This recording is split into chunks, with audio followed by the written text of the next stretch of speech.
Macei, directivo de la Sociedad Agropecuaria de Cerro Largo, uno de nuestros invitados del día de hoy. Bienvenido, Vinicio. Buen día, buen mediodía. Muchas gracias por la invitación. Bueno, primero que nada, felicitaciones por los logros obtenidos en la Expo Prado Montevideo. Y justamente lo que queríamos era que nos contaras y nos hicieras una evaluación sobre esos logros, ¿verdad?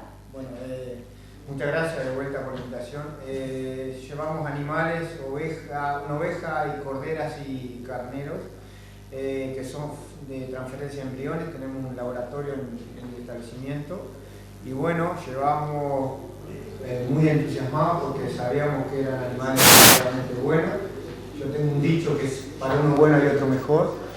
Nos fue muy bien, logramos el gran campeón, la gran campeona en sociedad con la cabaña El Refugio de sucesores de Ana Rosas, y después sacamos la reservada gran campeona en Pedri y todo eso. Y después fueron las ventas, que nos fue muy bien, obtuvimos muy buenos valores.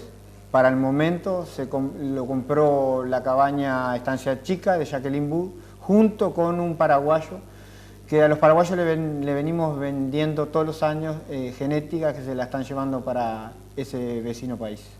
Ese centro que tú hablabas de transferencia de embriones es un emprendimiento personal, ¿verdad? En el que te acompaña la genetista Carolina Viñoles, ¿puede ser? Exactamente, armamos un equipo, Roberto Cuadrelli, Carolina Viñoles y Carlos Vila, y yo, que también estoy en la parte de sincronizada, de anestesia y todas esas cosas que se hacen ahí en esos momentos, y hemos tenido muy buenos logros.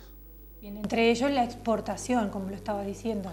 Hacemos transferencia de embriones, tenemos un centro que se hace la cuarentena de los animales, pero lo importante es que ha venido de varias razas ovejas a multiplicar esa genética, y que no sale tan caro, en realidad no sale tan caro. Bien. ¿Qué características tienen que tener los animales para ser premiados como fueron los tuyos? Bueno, al jurado le gustó mucho los animales. Los animales que juró, en el caso de los míos, eran animales de tamaño medio, de biotipo medio, con mucha musculatura en sus cuartos, anchos de lomo, y bien aplomados y una pureza racial, el pelo bien blanco, no tenían problema de lunares, y una cabeza bien típica de la raza. Bien, sabemos que Cerro Largo trajo bastantes galardones de la Expo. ¿Qué evaluación haces de eso también? Bueno, la verdad que Cerro Largo junto con Rivera, Tacuarembó y Salto deben ser de los departamentos que tienen más vacunos y ovinos, ¿verdad? Y ahí vienen con historia a nivel genético de muchos establecimientos, cabañas, que han hecho presencia en exposiciones por muchos años. Cerro Largo, en el caso de Cerro Largo hay muchas cabañas importantes que han invertido, que las familias han acompañado, que han tenido equipo, porque por el caso de uno, si uno no tiene un buen equipo que le respalde, están pariendo ovejas importantes de Pérez, uno anda de madrugada, junto con el equipo que tiene uno anda preocupado, anda de madrugada durmiendo más o menos mal, y eso es tener un buen equipo, porque uno se logra teniendo un buen equipo. ¿Y eso consideras tú que es una característica que tienen que existir en todas aquellas estancias o lugares que logran esos premios, verdad? Exactamente. Buena genética, inversión y buenos equipos de atrás, trabajadores que metan para adelante, que se pongan la camiseta de los establecimientos, y ahí se logran cosas. Si no, no se llega a nada. Estamos con problemas, no me has tocado el tema, pero te lo voy a sacar. Sí, el tema del abigeato, el tema de perros sueltos. Eso es una cosa que estamos sufriendo, la gente que tiene ovino, la gente que tiene vacuno. Los perros sueltos y sin tener una tenencia responsable es lamentable, te saca las ganas de seguir produciendo. Eso habría que ponerse las pilas entre todos, legisladores, Ministerio del Interior, los jueces, los fiscales, las gremiales, para tratar de apocar ese flagelo que se viene complicando.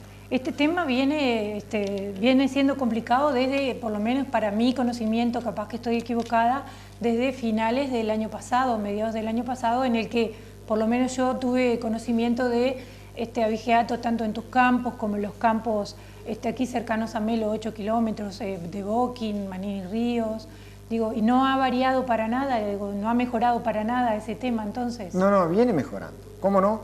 Tenemos a la BEPRA, tenemos al Ministerio del Interior, agarran a la gente. Pero lo que pasa es que después llegan a la parte judicial y los jueces y los fiscales no lo toman como tan grave. Entonces yo creo que una persona que se lo agarra, que la BEPRA lo agarra, la policía lo agarra, y después lo procesan sin prisión o lo largan al rato, yo creo que también es una falta de respeto para la gente que también tiene familia, está corriendo peligro, porque claro, hacen los procedimientos, hacen las cosas y no pasa nada. Yo creo que las penas tendrían que ser un poco más claro, serias. Como que al ser las penas tan leves, está como dándole permiso a otros para que continúen haciendo lo mismo, ¿verdad? Exactamente. Tendría que ser un poquito más...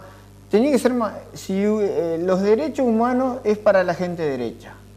Si la gente se resbala, le tiene que venir la pena arriba. Claro, también como manera ejemplarizante, ¿verdad? Exactamente. Bien, sabemos que la Expo Prado de Melo, la Expo Melo, está a pocos días de comenzar y que tú como integrante de la Sociedad Agropecuaria estarás en los preparativos de la misma. Sí, la verdad que sí, hubo reuniones, han habido reuniones, están las mujeres ayudando y mucha gente de afuera que está ayudando, que está trabajando, y vamos a tratar, como siempre, que sea un éxito. Vienen muchas cabañas, tanto del departamento como del resto del país, a mostrar su genética y hacer buenos negocios. Vamos a ver, ha llovido, que es importante. Mirá que al lado de Montevideo, Canelones, San José, La Valleja, están muy feos los campos, hay seca todavía. Acá están mucho mejor los campos. Así que los invitamos desde ahora a que nos acompañen en la Expo Melo. Sin duda que los vamos a acompañar, ahora que tú decías la asociación o el grupo de mujeres de la agropecuaria que siempre se mueven y hacen cosas muy interesantes, también hacemos extensivo a través de ti la invitación con ellas para difundir todas las actividades que seguramente están organizando, y bueno, no te quepa la duda que vamos a estar cubriendo nosotros también todo lo que es la exposición, porque es para nuestra ciudad y para nuestro departamento es un evento muy importante. Para el país es importante. También. Porque sí, es un país agro, se hace agricultura, se hace ganadería y le da divisas al país. Y somos tan chiquititos que si la ganadería está bien, el país está bien. Sin duda, tienes toda la razón. Bueno, Vinicio, te agradezco y como te digo, las puertas de nuestro magazine están abiertas para difundir y para, como decías tú también, denunciar aquellas cosas que a veces con un poquito de ayuda de los medios de comunicación a veces se logra mejores respuestas. Muchísimas gracias y que sigan los éxitos. Bueno, muchas gracias a ti, al programa, y de vuelta le agradezco por difundir cosas importantes de nuestro departamento. Gracias. Con Vinicio Masay entonces estuvimos conversando. Después de la pausa tendremos mucho más de nuestro magazine del mediodía.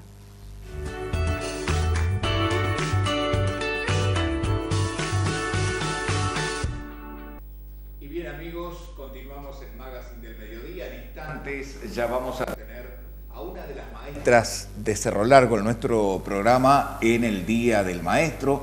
Vamos a hablar sobre diferentes tópicos de esta tan importante labor que desempeñan los maestros fundamentalmente en el ámbito rural, en el ámbito también del centro de la ciudad y también fuera de fronteras, porque la maestra que está con nosotros en piso ya hoy ha trabajado fuera del país.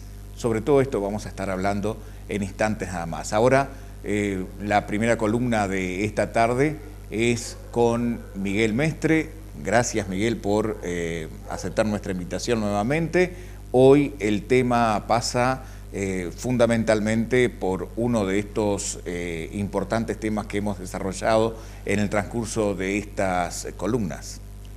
Bien, así es, buenas tardes, y en primera instancia yo también hago extensivo el saludo a los maestros en su día, y especialmente a quienes tuve la oportunidad de tener como maestros que me enseñaron muchas de las cosas que hoy sabemos, las aprendimos en la escuela. El crecimiento económico pasa por diferentes tópicos, pero queremos puntualizar esta tarde en algo bien relacionado con este tema, ¿no? Bien, en los últimos días hemos escuchado hablar el tema desaceleración y cada vez más fuerte escuchar hablar de desaceleración económica. Bueno, ¿qué es la desaceleración económica? ¿Qué la produce? ¿Por qué se habla de eso? ¿Cuándo se acelera y cuándo se desacelera la economía? Eso va muy de la mano de lo que es el crecimiento económico, ¿verdad? Lo que vamos a hablar hoy, sobre todo, es enfocarnos un poco en qué es el crecimiento económico. Y se analiza sobre todo como el aumento de la cantidad de bienes y servicios producidos en un país en un tiempo determinado. O sea, todo aquello que produzcan quienes están dentro de un país generan la riqueza del país, pero a su vez de lo que producen está lo que tiene también el país. El crecimiento se mide a través del Producto Bruto Interno, lo que se conoce como PBI o PIB, depende del país, y es el crecimiento que tiene ese Producto Bruto Interno en un lapso determinado, que normalmente se mide en años, ¿verdad? Existen muchísimos factores que explican el crecimiento de ese PBI para un país. La riqueza de un país, hay muchas teorías económicas en cuanto a qué es lo que la generan y de dónde sale la riqueza y qué es lo que produce que un país genere más riqueza que otros, ¿verdad? Entonces hay muchas teorías y hay muchos factores que intervienen, pero hay 4 sobre los que nosotros nos vamos a basar hoy y que los vamos a ir viendo ahora a continuación. El capital físico, el capital humano, la tecnología y el conocimiento, y finalmente uno que son las reglas del juego, que ahí interviene lo que ocurre en el país, pero también interviene el factor externo. En cuanto al capital físico, bueno, es todo lo que hay dentro de infraestructuras dentro de un país. Las maquinarias, las fábricas, los edificios, todas las cosas físicas que tiene un país, los puentes, las rutas, bueno, todo eso forma parte del capital físico de un país. Normalmente, cuando un país genera más riqueza, genera y acumula más capital físico, ¿verdad? Entonces es importante, la riqueza que se genere va a constituir un mayor porte en el capital físico. De hecho, nosotros ahora, actualmente en el Uruguay, estamos sosteniendo el crecimiento de este país con la llegada de las papeleras. Y Montes del Plata, por ejemplo, constituye algo así como más de un 1,5% de la riqueza de nuestro país, del crecimiento físico de nuestro país. Bueno, eso es material físico, capital físico, ¿verdad? Y eso lo incorporan las empresas y el Estado. Después tenemos el capital humano. Bueno, el capital humano es todo lo que puedan generar la masa de habitantes que hay dentro del país y que produzcan algo, ¿verdad? Es la cantidad de trabajadores, la cantidad y la intensidad de horas de trabajo, la capacidad que tengan esos trabajadores de producir, pero también es importante en el capital humano y cada vez más la calidad de trabajo, la salud, ¿verdad? Y la educación. Cada vez es más importante para tomar en cuenta el capital humano la educación. Y en ese sentido, en nuestro país se está haciendo un esfuerzo muy grande para que el capital humano del Uruguay crezca mucho en base a una mayor apuesta a la educación, ¿verdad? Después, otro factor que influye en el crecimiento del PBI es la tecnología y el conocimiento. O sea, es la aplicación que tienen los ciudadanos de un país, ¿verdad?, del conocimiento y qué pueden hacer con la aplicación de tecnología. Eso es muy importante porque en algunos países la misma aplicación de tecnología genera más riqueza que en otros, ¿verdad? Entonces, es válido saber cómo se utiliza esa tecnología y eso es muy importante. Por ejemplo, ahora nosotros ahí tenemos un ejemplo a continuación. El silicio, ¿verdad?, que es un componente mineral, se utilizaba en la antigüedad para pintar las cavernas, en la época de las cavernas. Es una cuestión que se utilizaba para pintar. Hoy día el silicio se utiliza para generar microchips. Todo lo que tenga que ver con la informática, con la tecnología, todos los microchips son de silicio, el sílice, como se lo conoce popularmente, y de hecho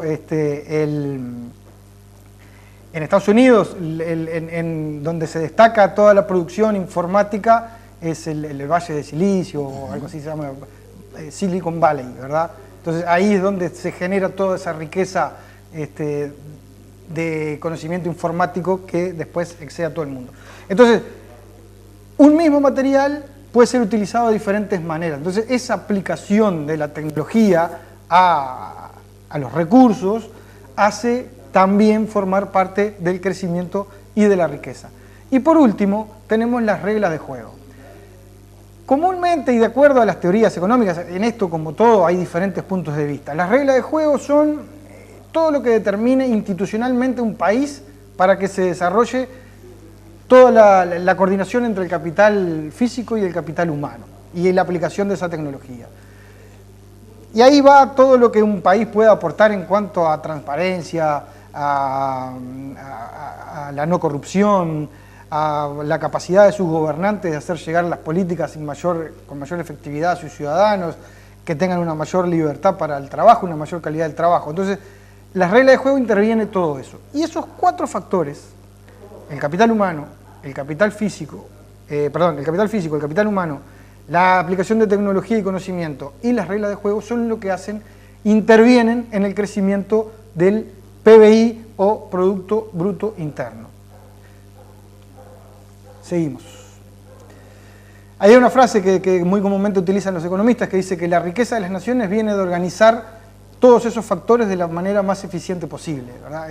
Quien organice esos 4 factores de la manera más eficiente posible genera mayor riqueza para su nación. ¿Y qué es el PBI, el Producto Bruto Interno? Bueno, normalmente nosotros sentimos hablar del PBI, el crecimiento del PBI, que creció el PBI en tanto o en cuánto. Bueno, es el valor de todos los bienes y servicios producidos por una economía durante un periodo de tiempo. Y es el valor de todos los bienes y servicios. Y aquí es muy importante tomar en la condición de valor. Por ejemplo, si un país produce manzanas y produce 1 tonelada de manzanas, ¿verdad? Las manzanas no valen por las manzanas, ¿verdad? Valen por el valor que tiene esa tonelada de manzanas. Y yo quiero saber cuánto produce mi país, que además de producir manzanas, produce boniatos. Yo no puedo sumar manzanas más boniatos, pero sí puedo sumar el valor de las manzanas más el valor de los boniatos, ¿verdad? Entonces, todo el valor de los bienes que tenga el país y de los servicios, ¿verdad? Que a todos se le da un valor, hay toda una paramétrica para ello, que lo hacen los economistas quienes están en el tema, que produce un país durante un periodo de tiempo, que normalmente, como lo decíamos, es un año, eso indica el Producto Bruto Interno, la cifra del Producto Bruto Interno, ¿verdad? El crecimiento de nuestro país, por ejemplo, el crecimiento del PBI de nuestro país viene de un periodo de 12 años de crecimiento, una cifra histórica y nunca vista en la historia del Uruguay. Nunca había pasado un periodo tan largo de crecimiento continuo. Estos 12 años de crecimiento que ha tenido el Uruguay han sido únicos y se explica en gran forma por el capital físico y el capital humano. El capital físico viene por los mayores niveles de inversión. Cuando vinieron las papeleras, cuando vinieron todas las empresas que trabajan con la forestación, con la madera, cuando vinieron las empresas agrícolas, los pools de siembra de Argentina, bueno, toda la incorporación de maquinaria y equipamiento que vino de parte de la inversión incrementó ese capital físico y hizo que creciera el capital físico. Y también hubo conllevado por ello una evolución creciente del capital humano, ¿verdad? O sea, nosotros los uruguayos nos vimos más capacitados, nos hemos capacitado más y han tenido mayor ocupación y más calidad de ocupación quienes habitamos en este país. Por lo tanto, esos han sido 2 de los factores que han incidido muchísimo en el crecimiento del Uruguay durante todo este periodo de tiempo, ¿verdad? Ya lo dijimos, son 12 años que en la historia nunca se había registrado un periodo tan largo de crecimiento. Y acá, como lo veíamos, hay varios componentes que asignan al PBI y al crecimiento del PBI. El consumo privado es uno, el gasto público es otro, la observación del gasto público, las exportaciones, la inversión bruta, la inversión que viene de afuera, y las importaciones. Esos 5 elementos, esos 5 componentes van a formar parte del PBI y nosotros ahora, en la placa siguiente, vamos a ver el PBI de 2014, cómo se formó. Para el año 2014 el PBI se estimó en un 3,5%, ¿verdad? Ese fue el crecimiento del PBI. El crecimiento se mide de un año con respecto al anterior, ¿verdad? En el PBI. Entonces, con respecto a 2013, el PBI uruguayo creció un 3,5%, explicado por un 4,2% del consumo privado, ¿ah? Que se ha dicho que es lo que últimamente ha impulsado el crecimiento del PBI, es el consumo de los habitantes de este país.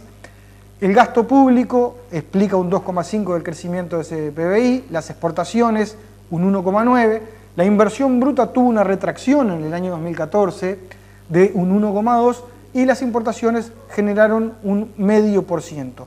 Todos esos componentes promediaron un 3,5% del PBI, explicado principalmente por el consumo privado, ¿verdad? Por lo que los uruguayos gastamos y consumimos dentro de nuestro país. Entonces, ¿por qué es muy importante observar esto? Ahí vemos la gráfica de cómo ha evolucionado el consumo privado y la variación real de ese consumo que explica en parte el crecimiento que ha tenido nuestro país.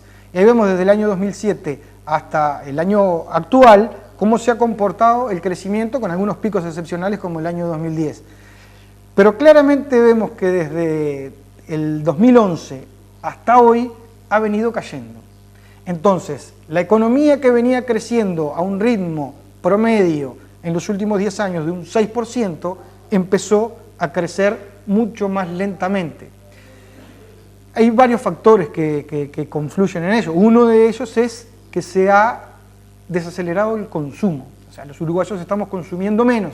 ¿Por qué? Lo explican muchos economistas por la pérdida de confianza del uruguayo, por el temor a que puede llegar a pasar con el dólar, por un atisbo de que el desempleo está en aumento, entonces eso genera un poco de desconfianza en el consumidor. Bueno, yo voy a tratar de guardar mis pesos, voy a tratar de no gastarlos, voy a tratar de no aventurarme en inversiones que después no sé a qué me va a llevar en el futuro. Entonces eso marca, y ahí se ve claramente la línea, de la desaceleración del crecimiento. Quiere decir que el crecimiento crece, ¿ah? Valga la redundancia, pero más lentamente, ¿verdad? Entonces eso es a lo que nosotros le llamamos desaceleración. Y ahí está la variación del PBI de los últimos 10 años. Como ya lo dijimos, el consumo privado fue un factor fundamental en el crecimiento del PBI de nuestro país, sobre todo en los últimos años. Y ahí vemos cuáles son el año 2014 tuvo un 3,5% de crecimiento del PBI, para este año está previsto un 2,5%, explicado un 1,5% de ello por Montes del Plata. Por eso que nosotros escuchamos en los últimos días a que el gobierno está alentando un poco a que se instale una tercera papelera, eso ayudaría a seguir a que el país fuera creciendo, y las expectativas para el 2016 son un poco más cautas de un 2%. Hoy día hay muchos economistas que están revisando y creen que el crecimiento del 2% no va a ser tal, porque el consumo se ha desacelerado y también se ha desacelerado la inversión en este país. Bien, Miguel, cuando tratamos todos estos temas, a prima facie así nos impresiona el hecho del PBI, el hecho de la desaceleración, pero cuando lo explican de esta forma tan clara y tan concisa, bueno, se nos hace, y creo que los televidentes tienen la misma sensación que yo, se nos hace muy fácil y nos resulta fácil entenderlo. Sí, de todas maneras es bastante más complejo todos los factores que intervienen. Nosotros tratamos de hacerlo un poco entendible, porque, o sea, en realidad la complejidad está para los analistas. Lo que nosotros hacemos es simplemente una descripción de qué son las cosas y tratar de llevarlo al terreno de las personas comunes. Miguel, para terminar, la sugerencia a los televidentes también que pueden optar por indicar en nuestra página de Facebook de Magazine del Mediodía también las dudas que tengan y así nosotros también poder evacuar cualquier consulta respecto a estos números, a estos índices de mercado, a estas explicaciones que tan acertadamente traes al programa. Sí, cómo no. Sería muy bueno que nosotros también recibiéramos propuestas sobre qué temas le gustaría a la gente que nosotros pudiéramos hablar, siempre y cuando esté a nuestro alcance y conocimiento. Efectivamente. Gracias, Miguel, por esta tarde. No, gracias a usted. Miguel Mestre en Magazine del Mediodía y su columna. Laura. Gracias, José Luis. La verdad que siempre aprendemos mucho sobre la economía de nuestro país y son muy didácticas las columnas de Miguel. Ahora queremos compartir con ustedes un video que se ha tornado en un video viral. Es un video que elaboró una empresa de Montevideo llamada Yo Elijo en homenaje a los maestros. Este video está circulando por todos los medios de comunicación, está circulando por Facebook, por WhatsApp, y nos pareció oportuno comenzar el homenaje que nosotros queremos realizarle a los maestros con este video en homenaje justamente a todos los maestros y maestras en su día.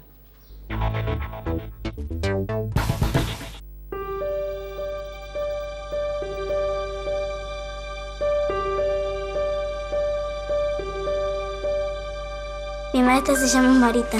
La mía se llama Cristina. Marta. La maestra es bajita, es buena, casi no rezonga. Le encanta usar caravanas porque tiene un hermano joyero. A veces se enoja, pero es por nuestro propio bien.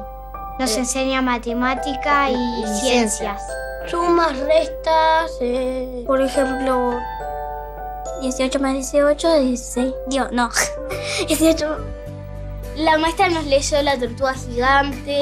Cuentos de Horacio Quiroga. El oro pelado. La media de los flamencos. Sí. Las maestras saben más que los adultos. Algunas veces cuando estoy triste le cuento a la maestra y que a veces contar lo que pasa en casa, aunque nosotros no lo podamos ayudar, o cuando te ayuda un poco a sentirte mejor. A la maestra la queremos muchísimo. Porque cuando yo estudio aprendo. Y si no tuviera la maestra no aprendía. El martes que viene es el día del maestro. Yo capaz que le regalo un perfume. Yo le voy a regalar una rosa. Yo le voy a decir, feliz día maestra, te quiero mucho. Y le voy a hacer un dibujo.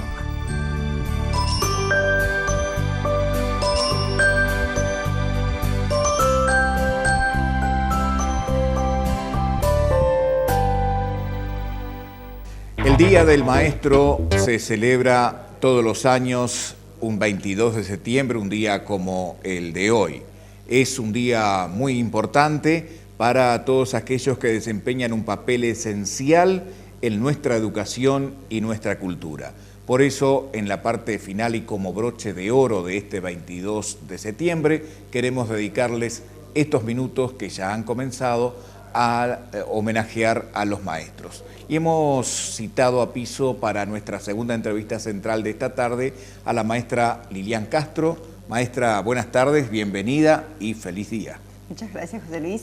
Muchas gracias por la invitación y es un orgullo que me hayan invitado en esta fecha tan especial y poder compartir con ustedes este espacio de celebración como es el día de hoy para nosotros. Maestra, una larga actuación siempre formando mejores seres humanos. No es tarea fácil. No es tarea fácil, pero sí muy placentera, compensa mucho desde el yo interno, desde la persona en sí. Yo sigo en la docencia, pero no en el área de primaria, pero estuve como maestra en distintas áreas durante 35 años de mi vida.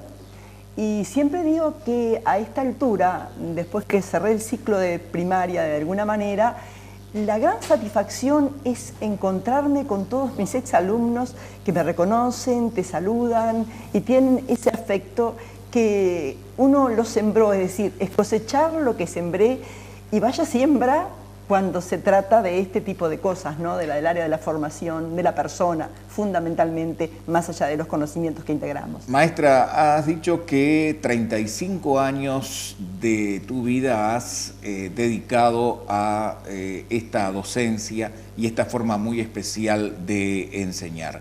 Tiempos diferentes a los de hoy, donde maestras como tú son vulneradas, son agredidas. Mira, el tiempo, los cambios obviamente son cambios sociales, son cambios culturales, son cambios hasta económicos y de estructuras sociales fundamentalmente.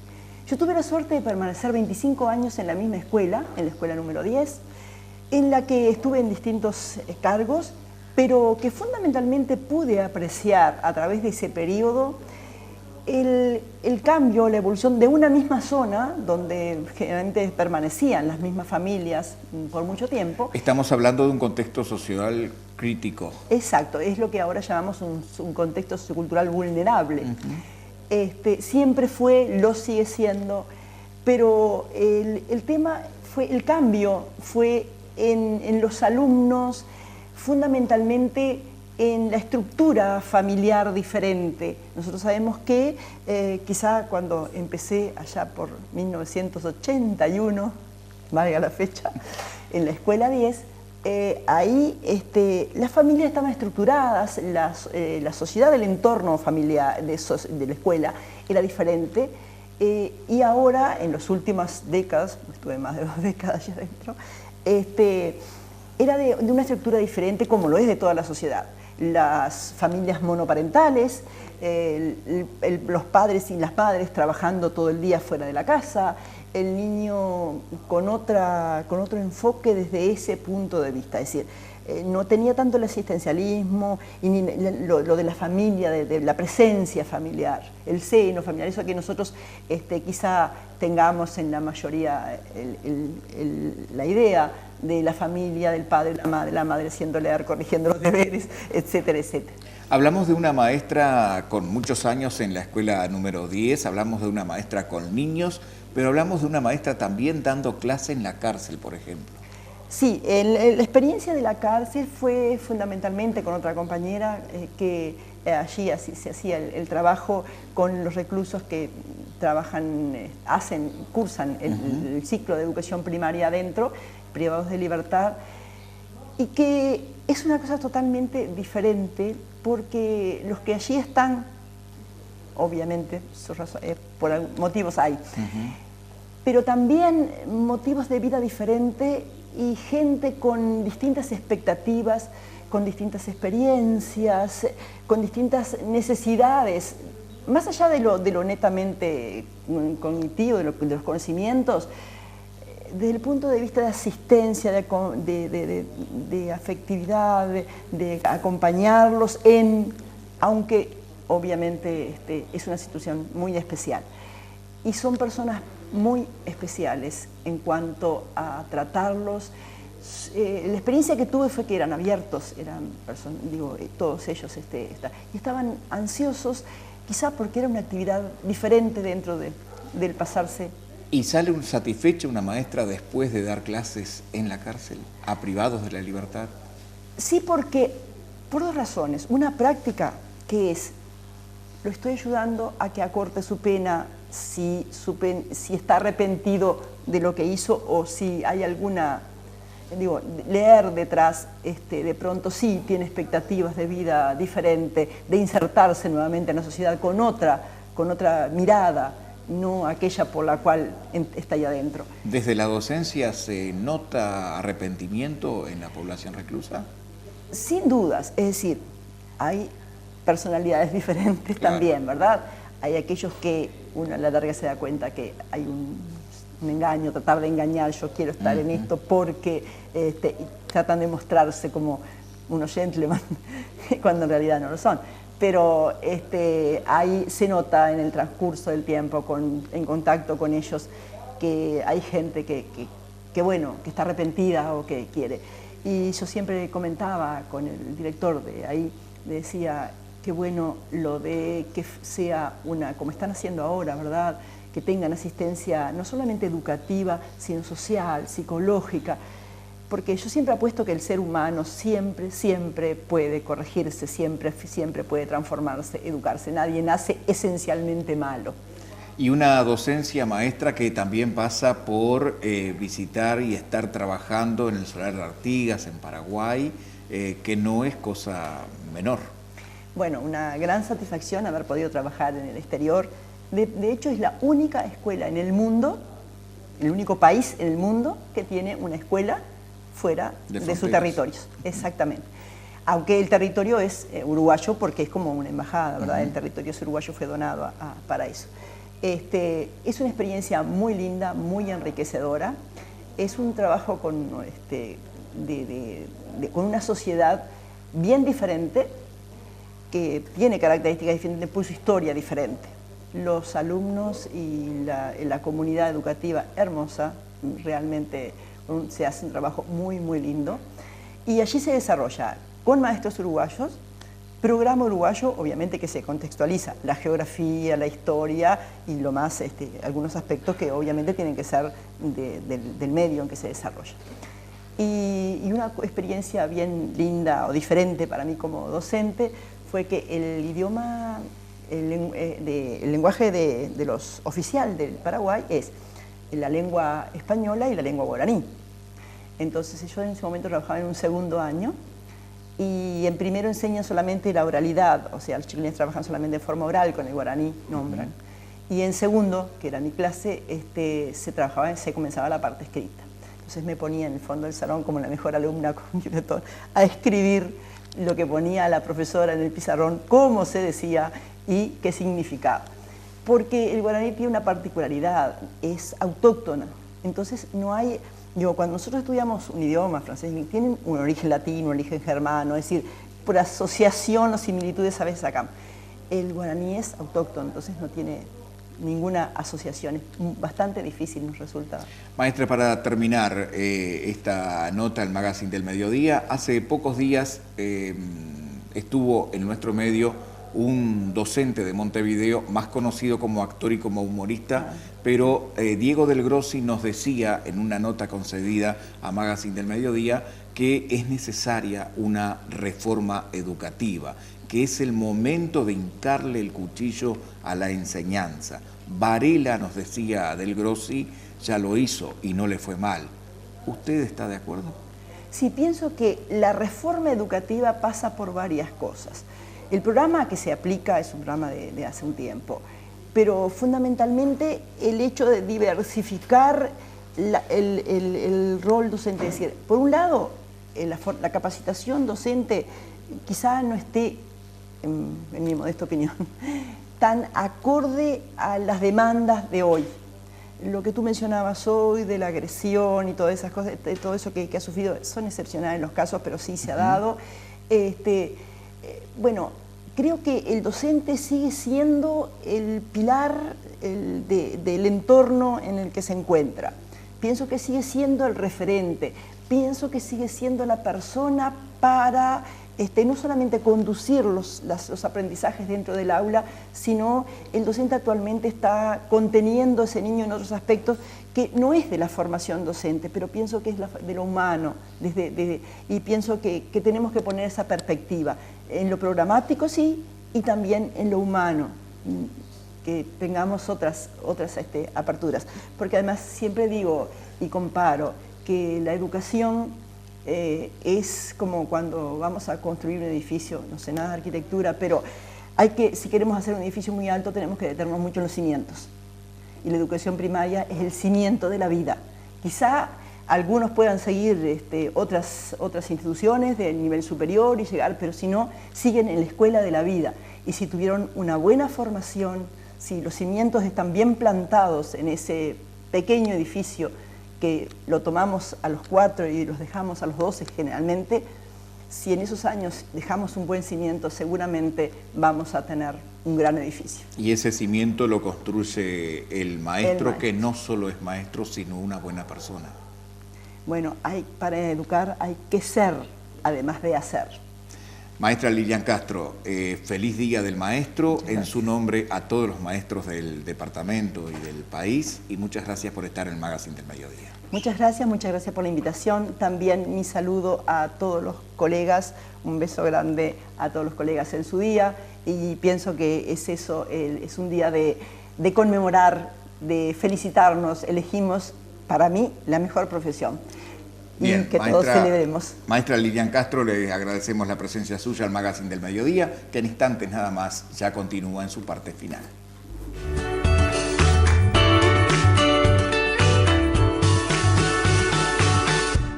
Y bien, amigos, estamos llegando ya a la parte final de nuestro programa. Con mucho gusto hemos estado Laura y yo conduciendo este Magazine del Mediodía de esta jornada, muy especial por ser el Día del Maestro.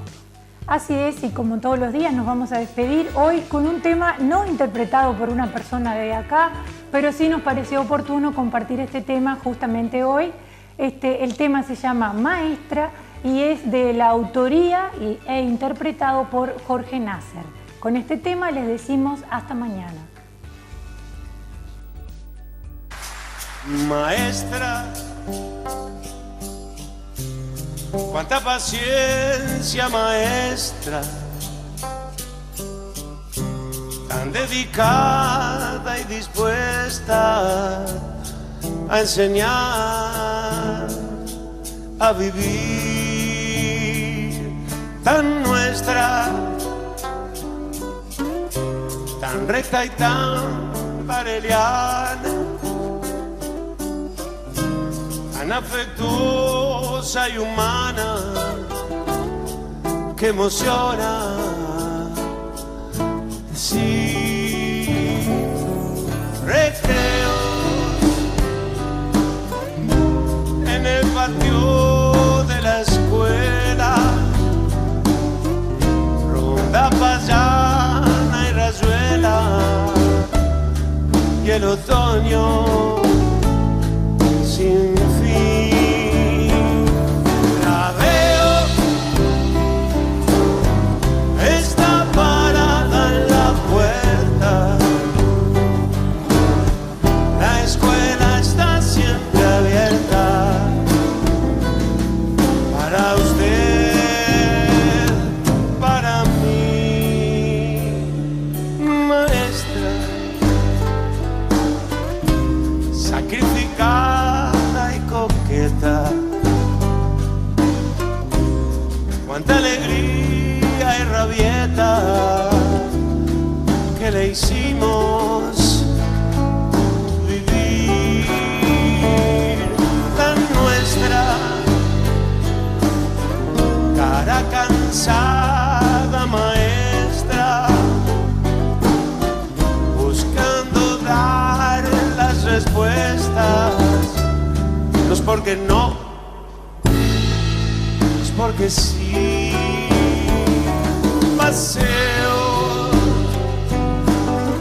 niños rompiendo la siesta, hoy la recuerdo, maestra, tal vez se acuerde de mí. La veo, está parada en la puerta, la escuela está siempre abierta para usted, para mí. Y creo que hablo por todos, maestra. Cuánta canción como esta se merece recibir, y es que la veo en el patio de la escuela, ronda payana y rayuela, y el otoño sin fin. Y creo que hablo por todos, maestra, cuando le digo que es nuestra.